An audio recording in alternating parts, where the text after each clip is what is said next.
Fundamentally जिस sector को ये बिलोंग करती है। कंपनी का नाम है आशियाना हाउसिंग। 74 का सीएमपी, 125 साल के हाईज, वहां से 40% नीचे ये स्टॉक ट्रेड कर रहा है। इनफैक्ट इस स्टॉक ने पहले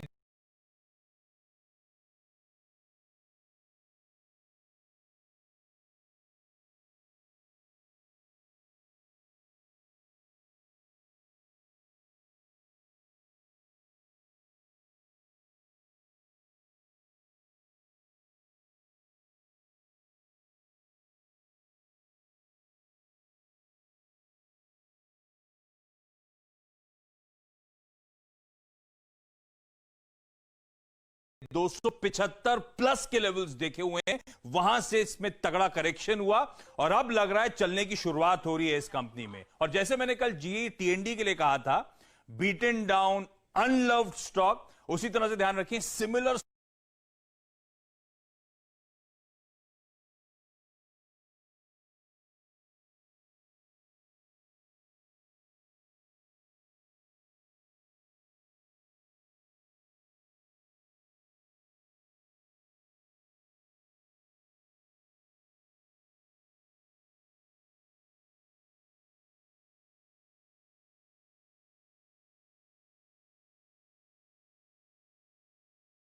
स्ट्रॉन्ग पेडिग्री की कंपनी है, अनलव्ड है और ऑफ रेडार है इस समय इन्वेस्टर्स के। एक रियल एस्टेट कंपनी जो खासतौर पर रेजिडेंशियल अपार्टमेंट में फोकस करती है। कल रियल एस्टेट कंपनी के नंबर अपनी कमेंट्री में सुना कि रेजिडेंशियल में किस तरह का पिकअप हो रहा है। जानी जाती है अपने स्मार्ट कंस्ट्रक्शन के लिए, तो comfort homes, senior living, kid centric homes. इस कंपनी का करेक्शन के बाद मार्केट कैप केवल 750 करोड़ का है।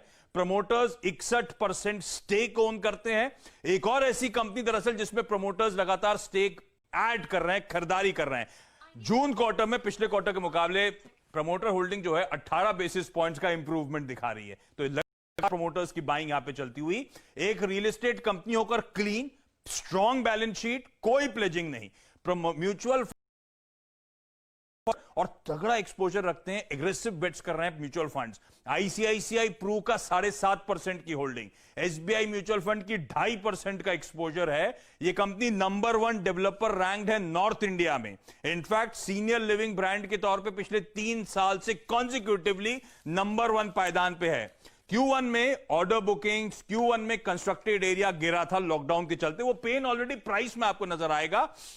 इनफैक्ट Q1 में रेवेन्यू रिकॉग्निशन कंप्लीटेड प्रोजेक्ट से 25 करोड़ का हुआ इस कंपनी को। इस कंपनी ने Q1 में आईसीआईसीआई प्रू से 10 करोड़ के जो एनसीडीज लिए थे प्रीपे कर दिए। आदित्य बिरला कैपिटल से 7 करोड़ के एनसीडी जो जारी करे थे वो प्रीपे कर दिए गए। डेट इक्विटी रेशियो महज 0.17 टाइम्स, इस इंडस्ट्री में वन ऑफ द लोएस्ट, और 60 लाख स्क्वायर फीट है फ्यूचर डेवलपमेंट जिसपे ये कंपनी काम कर रही है।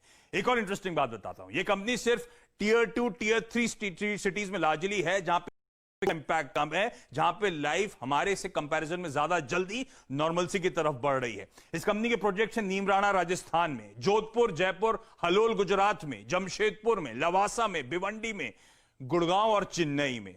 5 राज्यों की 9 लोकेशंस में इस कंपनी की प्रेजेंस है।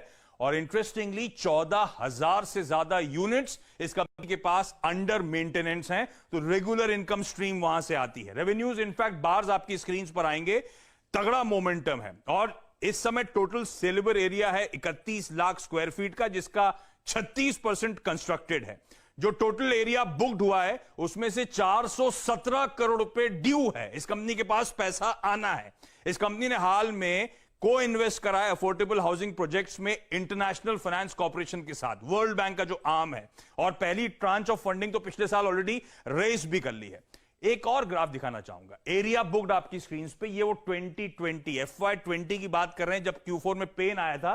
एरिया बुक देखिए किस तरह का जंप है, और साथ साथ जो एरिया बुक्ड हुआ है उसकी वैल्यू किस तरह का तगड़ा जंप है FY20 में। गजब के मोमेंटम है। इस कंपनी की टैगलाइन है you are in safe hands, और इस स्टॉक की एनालिसिस करके इन्वेस्ट करने के अगर मन बना रहे हैं तो सिमिलर लगता है कि you are in safe hand. मुझे लगता है आशियाना हाउसिंग रडार पर रखिएगा। Real estate out of flavour था, अनलव था, और अब रिजल्ट्स में जो कमेंट्रीज आ रही हैं उन सबको देखते हुए लगता है आशियाना हाउसिंग एक स्वीट स्पॉट पे है।